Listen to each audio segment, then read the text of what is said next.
उस घटना के हो जाने के बाद जिस तरह से उसका राजनीतिक उपयोग किया जा रहा है, हम समझते हैं वो और भी गलत है। इसलिए 2 लोग पहले दोषी थे, अब ये तीसरे जो हैं वो भी दोषी हैं, ऐसा हमारा मानना है। हाँ ठीक है, किस बात का सम्मान? वो लोग अपनी जाति छुपा करके वहां गए, ऐसा वहां के लोग कह रहे हैं। तो जाति को छुपा करके जाना धोखा देना है। तो जब धोखा देना है तो धोखा देने वाले को सम्मान करने का कैसे बनता है? आप उनको सांत्वना दे सकते हैं कि भाई आपके साथ मारपीट हुई, ठीक नहीं है, लेकिन सम्मान अलग वस्तु होती है। तो इसलिए मारपीट नहीं करना चाहिए था। जिन लोगों ने मारपीट की बिल्कुल गलत किया उन्होंने। इसलिए जिनको मारा गया उनके प्रति किसी की भी सहानुभूति हो सकती है। अगर अखिलेश यादव को सहानुभूति है, हमें भी है, तो इसलिए हम उसको गलत नहीं कहेंगे, लेकिन उनका शाल उठा करके सम्मान करना ये हम समझते हैं कि उचित नहीं है, ये ज्यादा है, क्योंकि उन्होंने भी दोष किया है, गलती उनकी भी है। उनको अपनी जाति नहीं छुपाना चाहिए था। किसी भी जाति में, सनातन धर्म की जितनी भी जातियां हैं, किसी भी जाति में जन्म लेना गौरव की बात है। क्यों? क्योंकि सीधे भगवान के द्वारा 4 वर्ण जो बनाए गए हैं वो सीधे भगवान की रचना है, उन्हीं के अंगों से उनकी कल्पना की गई है। इसलिए हम जब एक ही परमात्मा के अंग हैं तो हमको इस बात का गौरव होना चाहिए।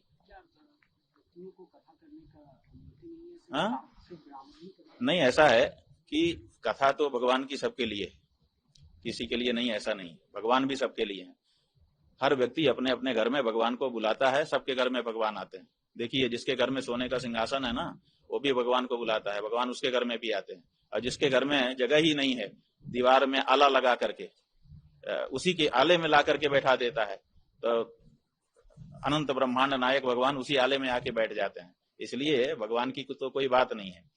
तो भगवान सबके हैं। भगवान की कथा कहने का, सुनने का सबको अधिकार है, लेकिन हमारे यहाँ कुछ मर्यादाएं भी बनाई गई हैं।